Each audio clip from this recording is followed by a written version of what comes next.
அன்பு சகோதர சகோதரிகளே, ஆண்டவராகிய இயேசு கிறிஸ்துவின் நாமத்தில் என் அன்பின் வாழ்த்துக்கள். இன்றைய முத்து எனும் இந்த சிறிய தியானத்தின் மூலம் உங்களை சந்திப்பதில் மகிழ்ச்சி அடைகிறேன். கர்த்தர் உங்களை ஆசீர்வதிப்பாராக. அமலேக்கினை மேற்கொள்வதற்கு கர்த்தருக்குள் நாம் திடப்படுத்திக் கொள்ள வேண்டும் என்று தாவீதினுடைய அந்த வாழ்க்கையிலே அமலேக்கினை எப்படி அவன் மேற்கொள்வதற்கு அவன் ஆயத்தப்பட்டான் என்பதை தான் நம்ம தியானிக்கிறோம். 1 சாமுவேல் 30ஆம் அதிகாரத்தில் இந்த அமலேக்கியர் தாவீதையும் விட்டு வைக்கல, அவனுக்கு விரோதமாய் போராடினாங்க. அவன் கூட இருந்தவங்களே அவனுக்கு விரோதமாக எழும்புனாங்க. எல்லாம் எரிந்தது, அவன் நஷ்டப்பட்டான். ஆனால் கர்த்தரோ தாவீதோடு இருந்தார். பிரியமானவர்களே, தாவீது அங்கே இருதயத்தை திடப்படுத்தினான், தன் கைகளை திடப்படுத்தினான், தன்னுடைய முழங்கால்களை திடப்படுத்தினான், தன் மனதை திடப்படுத்தினான். அமலேக்கனை மேற்கொள்வதற்கு தாவீது ஆயத்தப்படுறான். நம்ம வாழ்க்கையில் அன்றாட ஜீவியத்தில் வருகிற அமலேக்கியர்களை மேற்கொள்ளணும்னா நம்மளும் கர்த்தருக்குள்ளே திடப்படுத்தணும். அதனால தான் ஒவ்வொரு நாளும் எவைகளையெல்லாம் திடப்படுத்தி கொள்ள வேண்டும் என்பதை தியானித்து கொண்டிருக்கிறோம். இன்றைக்கும் எபேசியருக்கு எழுதின நிருபம் 3ஆம் அதிகாரம் 16வது வசனத்தை வாசிக்கிறேன். எபேசியர் 3:16. நீங்கள் அவருடைய ஆவியினாலே உள்ளான மனுஷனில் வல்லமையாய் பலப்படவும், விசுவாசத்தினாலே கிறிஸ்து இயேசு உங்கள் இருதயங்களில் வாசமாய் இருக்கவும், நீங்கள் அன்பிலே வேரூன்றி நிலை பெற்றவர்களாகி அன்பின் அகலம் ஆழம் நீளம் உயரத்தை நீங்கள் அறிந்து கொள்ளுங்கள், உணர்ந்து கொள்ளுங்கள் என்று சொல்லுகிறார். அந்த 16வது வசனத்தில் நீங்கள் ஆவியினாலே உள்ளான மனுஷனில் வல்லமையாய் பலப்படுங்கள். உள்ளான மனுஷனில் நம்ம வல்லமையாக பலப்படணும். இந்த இன்னர் மேன் ஸ்ட்ரென்தன் ஆனால் தான் இந்த அமலேக்கனை ஜெயிக்க முடியும். நம்ம வெளியில் எவ்வளோ வேணால் பலசாலியாக இருக்கலாம். என் சரீரம் எப்படி தெரியுமா, நான் எவ்வளோ பலசாலி தெரியுமா, நான் யார் தெரியுமான்னு என்ன வேணாலும் டயலாக் அடிக்கலாம். ஆனால் நமக்குள்ளே நம்முடைய உள்ளான மனுஷனில் ஒரு பலவீனம் வந்துருச்சுன்னா, உள்ளான மனுஷன் வீக் ஆயிட்டானா, உங்கள் உடம்புல எவ்வளோ பலன் இருந்தாலும் அமலேக்கனை ஜெயிக்க முடியாது. அமலேக்கனை ஜெயிக்கிறதற்கு உள்ளான மனுஷனிலே ஒரு பலன், தேவ பலன் கண்டிப்பாக நமக்கு தேவை.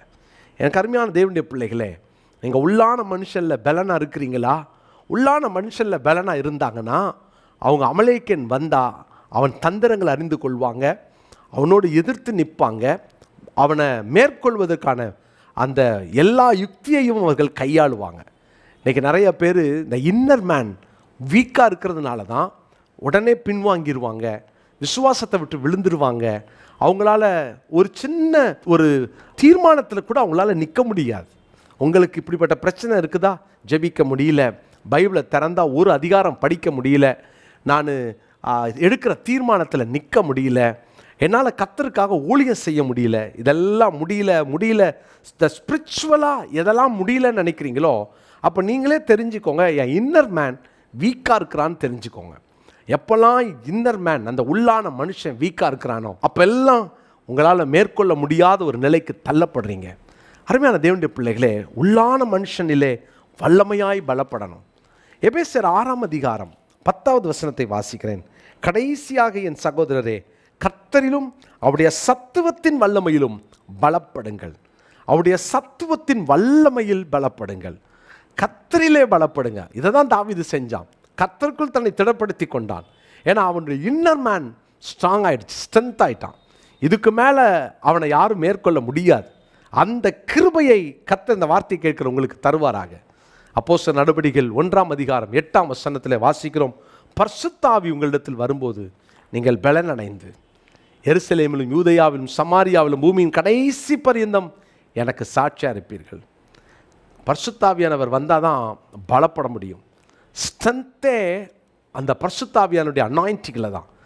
இந்த அனாயிண்டிங் ஆஃப் ஹோலி ஸ்பிரிட் ரொம்ப முக்கியம். இதை கேட்டுட்ருக்கிற சகோதரனே சகோதரியே, இன்னைக்கு ஆண்டுகிட்ட கேளுங்க, பரிசுத்த ஆவியானவரே என்னை பலப்படுத்துங்க. என்னால் இந்த உலகத்தில் இருக்கிற அமலேக்கை என்னை மேற்கொள்ளணும்னா, ஆண்டவரே என் சரீர பலத்தினால முடியாது, என் உள்ளான மனுஷனில் ஒரு பலனை தாங்கன்னு சொல்லி கேளுங்க, கர்த்தர் உங்களுக்கு தருவார். அந்த பலனினால் நீங்கள் தரிப்பிக்கப்பட கர்த்தர் கிருபை தருவார். உங்களுக்குள்ள அந்த பலன் வேலை செய்யணும், உங்களுக்குள்ள தேவ பலனால் நீங்கள் நிரப்பப்படணும். அந்த கிருபைகளை கர்த்தர் தருவாராக. இவ்வளோ நாள் நீங்கள் திரும்ப திரும்ப திரும்ப செய்த பாவத்தையே திரும்ப செய்து விழுந்து விழுந்து எழும்ப போகிறீங்க. எத்தனை காலம் உங்களால் மேற்கொள்ள முடியாதுன்னு நம்பிக்கையற்று கிடக்க போகிறீங்க. இன்னைக்கு கேளுங்க. பலத்தினாலும் அல்ல, பராக்கிரமத்தினாலும் அல்ல, உம்முடைய ஆவியினாலே ஆகும்னு சொல்லி பரிசுத்தாவியானவருக்கு இடம் கொடுங்க. ஆவியானவர் உங்கள் சரீரத்திலே தங்கட்டும், விட்டு கொடுங்க. ஆவியானவர் உங்களை முழுமையாய் ஆளுகை செய்யட்டும், விட்டு கொடுங்க. ஆவியானவரோடு கூட நீங்கள் ஒவ்வொரு நாளும் நடக்க, ஆவியானவரோடு உங்கள் வாழ்க்கையை துவங்க, ஆவியானவரோடு ஒவ்வொரு நாளும் பயணிக்க இந்த நாளில் தீர்மானம் எடுங்க. பரிசுத்தாவியானவரோடு டெய்லி காலையில் உங்கள் வாழ்க்கையில் கூப்பிடுங்க. ஆவியானவர் இல்லாமல் உள்ளான மனுஷனில் வல்லமையாய் பலப்பட முடியாது. அருமையான தேவனுடைய பிள்ளைகளே, எவ்வளோ நாளாச்சு பரிசுத்தாவியனுடைய நிறைவை கண்டு, எத்தனை நாளாச்சு தேவ பிரசன்னத்தை உணர்ந்து, அமலேக்கனை கண்டு சோர்ந்து போயிட்டீங்களா? உங்கள் அந்த உள்ளான மனுஷனில் வல்லமையாக பலப்படுவதற்கு தேவன் இன்றைக்கு உங்களுக்கு கிருபை தருவாராக. எழும்புங்க, தூசியை உதறுங்க. உங்களை உட்கார வச்சிருக்கிறதெல்லாம் தூசி தான். உங்களை எழும்ப முடியாமல் வல்லமையை அனுபவிக்க முடியாமல் உங்களை அமுத்தி வச்சிருக்கிறதெல்லாம் தூசிகள். உதறிடுங்க, எழும்புங்க. சியோன் குமாரத்திய தேவனுடைய வல்லமையை தரித்துக்கொள்னு ஆண்டவர் நமக்கு வாக்கு கொடுக்கலையா?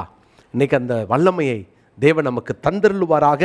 சங்கீதங்களின் புஸ்தகம் 89 சங்கீதம் 21 வசனத்தை நான் வாசிக்கிறேன். என் கை அவனுடைய உறுதியாயிருக்கும், என் புயம் அவனை பலப்படுத்தும். என் கை அவனோட உறுதியாயிருக்கும், என் புயம் அவனை பலப்படுத்தும். தேவனுடைய கை வல்லமையை குறிக்கிறது. நம்மோடு உறுதியாக இருக்கும் பொழுது அமலேக்கனை மேற்கொள்வோம். இந்த நாளினுடைய மனப்பாட வசனத்தை குறித்துக் கொள்ளுங்கள். சங்கீதம் 89:21. சங்கீதம் 89:21. ஜெபிக்கலாமா? நல்ல தகப்பனே, நாங்கள் உம்முடைய வல்லமையிலே ஆண்டவரே ஒவ்வொரு நாளும் பலப்பட, ஆண்டவரே நாங்கள் ஆவியானவருடைய அந்த அபிஷேகத்தை ஒவ்வொரு நாளும் அனுபவிக்க கிருபை தாரும். உள்ளான மனுஷனில் நாங்கள் பலப்படணும் ஆண்டவரே. நாங்கள் ஒவ்வொரு நாளும் ஸ்திரப்படணும். கர்த்தருக்குள் எங்களை பலப்படுத்தி கொண்டு நாங்கள் தொடர்ந்து ஓட எங்களுக்கு கிருபை தாரும். உள்ளான மனுஷன் ஒரு நாள் வீக்காக நாங்கள் இடம் கொடுத்துடக்கூடாது. எங்களை இந்த நாளில் ஆண்டவரே ஸ்ட்ரென்தன் பண்ணுவதற்காக உமக்கு நன்றி செலுத்துகிறோம். அமலேக்கனை மேற்கொள்ளுகிறவர்களாக எங்களை மாற்றும். இயேசுவின் நாமத்தில் ஜெபிக்கிறோம் பிதாவே, ஆமென்.